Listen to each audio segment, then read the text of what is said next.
कहानी तितली का संघर्ष। एक बार एक आदमी को अपने बगीचे में टहलते हुए किसी टहनी से लटकता हुआ एक तितली का कोकून दिखाई पड़ा। अब हर रोज वो आदमी उसे देखने लगा और एक दिन उसने देखा कि उस कोकून में एक छोटा सा छेद बन गया है। उस दिन वो वहीं बैठ गया और घंटों उसे देखता रहा। उसने देखा कि तितली उस खोल से बाहर निकलने की बहुत कोशिश कर रही है, पर बहुत देर तक प्रयास करने के बाद भी वो उस छेद से नहीं निकल पाई और फिर वो बिल्कुल शांत हो गई, मानो उसने हार मान ली हो। इसलिए उस आदमी ने निश्चय किया कि वो उस तितली की मदद करेगा। उसने एक कैंची उठाई और कोकून के छेद को इतना बड़ा कर दिया कि वो तितली आसानी से बाहर निकल सके, और यही हुआ। तितली बिना किसी संघर्ष के आसानी से बाहर निकल आई, पर उसका शरीर सूजा हुआ था और पंख सूखे हुए थे। वो आदमी तितली को ये सोचकर देखता रहा कि वो किसी भी वक्त अपने पंख फैलाकर उड़ने लगेगी, पर ऐसा कुछ भी नहीं हुआ।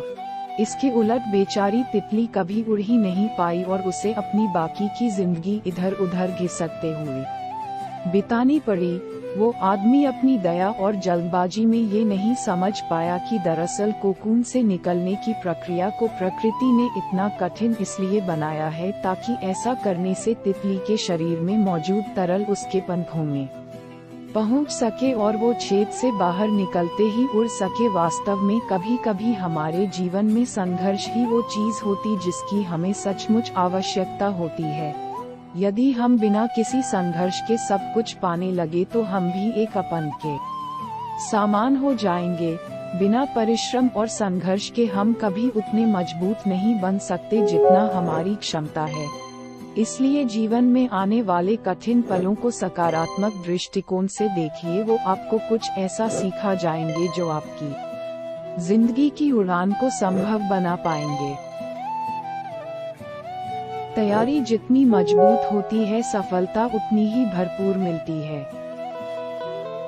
सन्यासी की जड़ी बूटी। बहुत समय पहले की बात है। एक वृद्ध सन्यासी हिमालय की पहाड़ियों में रहता था। वह बड़ा ज्ञानी था और उसकी बुद्धिमत्ता की ख्याति दूर दूर तक फैली थी। एक दिन एक औरत उसके पास पहुंची और अपना दुखड़ा रोने लगी। बाबा, मेरा पति मुझसे बहुत प्रेम करता था, लेकिन वह जब से युद्ध से लौटा है ठीक से बात तक नहीं करता। युद्ध लोगों के साथ ऐसा ही करता है, सन्यासी बोला। लोग कहते हैं कि आपकी दी हुई जड़ी बूटी इंसान में फिर से प्रेम उत्पन्न कर सकती है। कृपया आप मुझे वो जड़ी बूटी दे, महिला ने विनती की।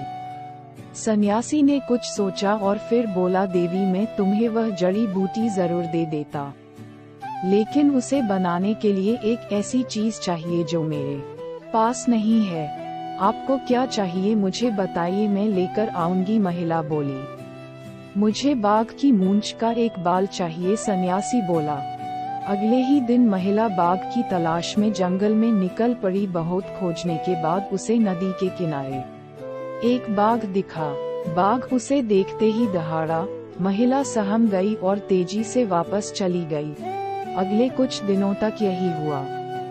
महिला हिम्मत करके उस बाघ के पास पहुंचती और डरकर वापस चली जाती। महीना बीतते बीतते बाघ को महिला की मौजूदगी की आदत पड़ गई और अब वह उसे देखकर सामान्य ही रहता।